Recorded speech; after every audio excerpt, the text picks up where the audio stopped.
Bike ಸವಾರನ ಮೇಲೆರಗಿದಂತಹ Basava ಪ್ರಾಣಾಪಾಯದಿಂದ ಪಾರು. ನರೇಗಾ ಕೂಲಿ ಕಾರ್ಮಿಕರ ಕೆಲಸದ ಸಮಯದಲ್ಲಿ ರಿಯಾಯಿತಿ, ಬಿಸಿಲ ಝಳಕ್ಕೆ ತತ್ತರಿಸಿದ ರಾಜ್ಯದ ಜನತೆ. ಎಲ್ಲೆಲ್ಲಿ ಎಷ್ಟೆಷ್ಟು ಬಿಸಿಲಿದೆ ಅದರ ಕಂಪ್ಲೀಟ್ ಮಾಹಿತಿ ನೋಡೋಣ ಕರ್ನಾಟಕ ಟಾಪ್ 20ಯಲ್ಲಿ. ಬೆಂಗಳೂರಿನ ನಗರಪೇಟೆಯಲ್ಲಿ ಹನುಮಾನ್ ಚಾಲೀಸ ಹಾಕಿದ್ದ ಪ್ರಕರಣಕ್ಕೆ ಮತ್ತೊಂದು ಟ್ವಿಸ್ಟ್ ಸಿಕ್ಕಿದೆ. ಅವತ್ತು ಸುಲೈಮಾನ್ ಮೇಲೆ ಎಫ್ಐಆರ್ ಹಾಕಲಾಗಿತ್ತು.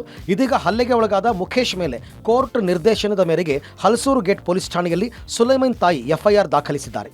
ದೂರಿನಲ್ಲಿ ರಂಜಾನ್ ಹಬ್ಬದ ಹಿನ್ನೆಲೆಯಲ್ಲಿ ಪ್ರಾರ್ಥನೆ ಇದ್ರೂ ಜೋರಾಗಿ ಸ್ಪೀಕರ್ ಹಾಕಿದ್ದಂತೆ ಮುಖೇಶ್ 4-5 ದಿನದಿಂದ ಒಂದೇ ಹಾಡುಗಳನ್ನು ಹಾಕಿದ್ದಕ್ಕೆ ಮಾರ್ಚ್ 17ರಂದು ಸುಲೈಮಾನ್ ಸೇರಿ ಸ್ನೇಹಿತರು ಪವಿತ್ರ ರಂಜಾನ್ ಹಬ್ಬ ಇದೆ, 3,000 ಮಂದಿ ಇದೇ ರಸ್ತೆಯಲ್ಲಿ ಪ್ರಾರ್ಥನೆಗೆ ಹೋಗ್ತಾರೆ, ಯಾಕಿಷ್ಟು ಸೌಂಡ್ ಇಟ್ಟು ಹಾಡುಗಳನ್ನು ಹಾಕ್ತೀಯಾ ಅಂತ ಪ್ರಶ್ನೆ ಮಾಡಿದ್ರಂತೆ.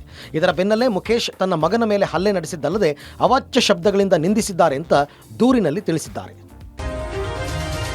ರಾಜಧಾನಿ ಬೆಂಗಳೂರಿನಲ್ಲಿ ಯಾಕೋ ರೋಡ್ ರೇಜ್ ಪ್ರಕರಣಗಳು ನಿಲ್ತಾ ಇಲ್ಲ.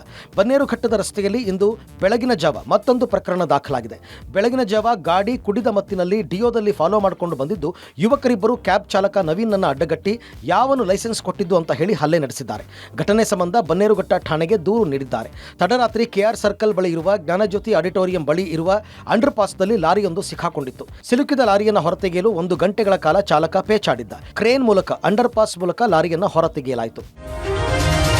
ಹಾಲು ತರಲು ಮನೆಯಿಂದ ವಿದ್ಯಾರ್ಥಿ ಬೈಕ್ನಲ್ಲಿ ಹೋಗುವಾಗ ಖಾಸಗಿ ಬಸ್ ಹರಿದು ವಿದ್ಯಾರ್ಥಿ ಸ್ಥಳದಲ್ಲಿಯೇ ಸಾವನ್ನಪ್ಪಿದ್ದಾನೆ. ಬೆಂಗಳೂರು ಹೊರವಲಯದ ಆನೇಕಲ್ ಪಟ್ಟಣದ ನಿರ್ಜಾ ರಸ್ತೆಯಲ್ಲಿ ಬೆಳಗ್ಗೆ 7 ಗಂಟೆಗೆ ಈ ಘಟನೆ ನಡೆದಿದೆ. ಶಾಬಾಸ್ ಮೃತ ವಿದ್ಯಾರ್ಥಿಯಾಗಿದ್ದಾನೆ. ದೇವರಕೊಂಡಪ್ಪ ವೃತ್ತಕ್ಕೆ ಬರ್ತಾ ಇದ್ದ ವೇಳೆ ಖಾಸಗಿ ಕಂಪನಿಯ ಬಸ್ನ ಹಿಂಬದಿಯ ಚಕ್ರ ಶಾಬಾಸ್ ತಲೆಯ ಮೇಲೆ ಹರಿದ ಪರಿಣಾಮ ವಿದ್ಯಾರ್ಥಿ ಸ್ಥಳದಲ್ಲಿಯೇ ಸಾವನ್ನಪ್ಪಿದ್ದಾನೆ. ಖಾಸಗಿ ಬಸ್ ಚಾಲಕನ ನಿರ್ಲಕ್ಷ್ಯದಿಂದ ವಿದ್ಯಾರ್ಥಿ ಮೃತಪಟ್ಟ ಹಿನ್ನೆಲೆಯಲ್ಲಿ ಪೊಲೀಸ್ ಠಾಣೆಯ ಮುಂದೆ ಶಾಬಾಸ್ ಕುಟುಂಬಸ್ಥರ ಆಕ್ರಂದನ ಮುಗಿಲು ಮುಟ್ಟಿತ್ತು. ಎದೆಯತ್ತರದ ಮಗನನ್ನ ಕಳೆದುಕೊಂಡ ತಾಯಿಯ ರೋಧನೆ ಎಂಥವರ ಮನವನ್ನಾದ್ರೂ ಕೂಡ ಕಲಕುವಂತಿತ್ತು. ಇನ್ನು ಈ ಬಗ್ಗೆ ಬಸ್ ಚಾಲಕ ಹೇಳ್ತಾ ಇರುವುದೇ ಬೇರೆ. ನಾನು ಅಪಘಾತವನ್ನ ಮಾಡಿಲ್ಲ, ಆತನೇ ಹಿಂಬದಿ ಚಕ್ರಕ್ಕೆ ಸಿಲುಕಿ ಸಾವನ್ನಪ್ಪಿದ್ದಾನೆ ಅಂತ ಹೇಳ್ತಿದ್ದಾರೆ. ರಾಜಧಾನಿ ಬೆಂಗಳೂರಿನಲ್ಲಿ ಗಾಡಿ ಓಡಿಸುವಾಗ ಮೈಯೆಲ್ಲ ಕಣ್ಣಾಗಿದ್ರೂ ಕೂಡ ಕೆಲವು ಅಚಾನಕ್ ಘಟನೆಗಳು ಮೈ ಜುಮ್ಮೆನಿಸುತ್ತೆ. ನಗರದ ಮಹಾಲಕ್ಷ್ಮಿ ಲೇಔಟ್ ಸಮೀಪದ ಸ್ವಿಮ್ಮಿಂಗ್ ಪೂಲ್ ಸಮೀಪದಲ್ಲಿ ರಘು ಎಂಬುವರು ಬೈಕನ್ನು ಓಡಿಸಿಕೊಂಡು ಬರ್ತಾ ಇದ್ರು.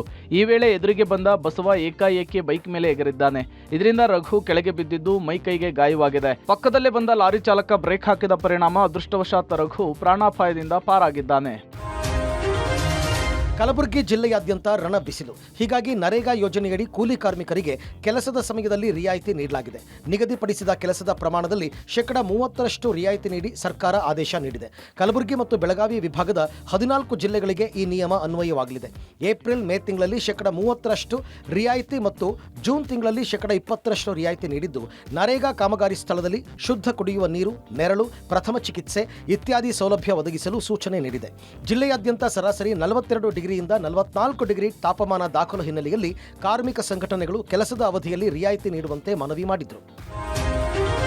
ರಾಜಧಾನಿ ಬೆಂಗಳೂರಲ್ಲಿ ಬಿಸಿಲಿನ ಝಳಕ್ಕೆ ಜನ ತತ್ತರಿಸಿ ಹೋಗಿದ್ದಾರೆ. 30ರಿಂದ 37 ಡಿಗ್ರಿ ತಾಪಮಾನದ ಸಮೀಪದಲ್ಲಿದೆ. ಬಿಸಿಲಿನ ತಾಪದಿಂದ ಬೆಂಗಳೂರಿನಲ್ಲಿ ಸಾಂಕ್ರಾಮಿಕ ಕಾಯಿಲೆಗಳು ಹೆಚ್ಚಾಗ್ತಾ ಇದೆ. ಅದರಲ್ಲೂ ಕಾಲರ ಅಂತಹ ಮಹಾಮಾರಿ ಭೀತಿ ಹೆಚ್ಚಾಗಿದೆ. ಮಲ್ಲೇಶ್ವರಂನ ವೈಯಾಲಿ ಕಾವಲ್ನಲ್ಲೂ ಒಂದು ಸಂಶಯಾಸ್ಪದ ಕೇಸ್ ಪತ್ತೆಯಾದರೂ ಪ್ರಯೋಗಾಲಯದ ಪರೀಕ್ಷೆಯಲ್ಲಿ ನೆಗೆಟಿವ್ ವರದಿ ಬಂದಿದೆ. ಆದರೆ ಮಹಿಳೆಯ ಟ್ರಾವೆಲ್ ಹಿಸ್ಟ್ರಿ ಬಗ್ಗೆ ಆರೋಗ್ಯ ಸಿಬ್ಬಂದಿ ಮಾಹಿತಿ ಕಲೆ ಹಾಕ್ತಾ ಇದ್ದಾರೆ. ಕಾಲರಾದ ಬಗ್ಗೆ ಬಿಬಿಎಂಪಿ ಜನರಲ್ಲಿ ಜಾಗೃತಿಯ ಜೊತೆಗೆ ಬೇಸಿಗೆ ಬಿಸಿಲು ಜಾಸ್ತಿ ಆದ್ದರಿಂದ ಬಿಬಿಎಂಪಿ ಬೆಂಗಳೂರಿಗರಿಗೆ 7 ಹೊಸ ಗೈಡ್ಲೈನ್ಸ್ ಬಿಡುಗಡೆ ಮಾಡಿದೆ. ಎಲ್ಲ ಹೋಟೆಲ್ಗಳು, ರೆಸ್ಟೋರೆಂಟ್ಗಳು, ಕೆಫೆಗಳಲ್ಲಿ ಗ್ರಾಹಕರಿಗೆ ಕುಡಿಯುವ ಬಿಸಿ ನೀರನ್ನು ವಿತರಿಸಲು ಎಲ್ಲ ಖಾಸಗಿ ಆಸ್ಪತ್ರೆ ಮತ್ತು ಸರ್ಕಾರಿ ಆಸ್ಪತ್ರೆಗಳಲ್ಲಿ IHIP ತಂತ್ರಾಂಶದಲ್ಲಿ ಕಡ್ಡಾಯವಾಗಿ ವರದಿ ಮಾಡುವಂತೆ ಸೂಚನೆ ನೀಡಿದೆ. ಈಗಾಗಲೇ ನಮಗೆ ಗೊತ್ತಿದ್ದಂಗೆ ಒಂದು ಮಲ್ಲೇಶ್ವರಂ ಏರಿಯಾಲಿದೆ ಒಂದು ಪ್ರಿಲಿಮಿನರಿ ಕಾಲರಾ ಪಾಸಿಟಿವ್ ಇರುವಂಥದ್ದು ಸಾಧ್ಯತೆ ಒಂದು ಕೇಸ್ ಡಯಾಗ್ನೋಸ್ ಆಗಿತ್ತು. ಬಟ್ ಸಬ್ಸಿಕ್ವೆಂಟ್ ಟೆಸ್ಟಲ್ಲಿ ನಾವು ಮಾಡುವಾಗ ಅದು ಕೂಡ ಸ್ಯಾಂಪಲ್ ನೆಗೆಟಿವ್ ಬಂದಿದೆ. ಅದಾಗ್ಯೂ ಸಹಿತ ಆ ಏರಿಯಾಲಿ ನಮ್ಮ ಸರ್ವೆಲೆನ್ಸ್ ಟೀಮಿಂದ ಏನೇನೋ ಸರ್ವೆಲೆನ್ಸ್ ಮಾಡಬೇಕಿದೆಲ್ಲ ಮಾಡಲಾಗಿದೆ. ತಮಗೆಲ್ಲರಿಗೆ ಗೊತ್ತಿದ್ದಂಗೆ ನಾವು ಸಮ್ಮರ್ ಪೀರಿಯಡಲ್ಲಿ ಇದ್ದೀವಿ. ಹೈಡ್ರೇಷನ್ ರಿಲೇಟೆಡ್ ಇಶ್ಯೂ ಇರ್ಬೋದು, ವಾಟರ್ ಕ್ವಾಲಿಟಿ ರಿಲೇಟೆಡ್ ಇಶ್ಯೂಸ್ ಇರ್ಬೋದು, ಮತ್ತು ಅದರ್ ದ್ಯಾನ್ ದ್ಯಾಟ್ ಏನೇನು ನಾವು ಪ್ರಿಕಾಷನ್ಸ್ ತೊಗೋಬೋದಾಗಿದೆ.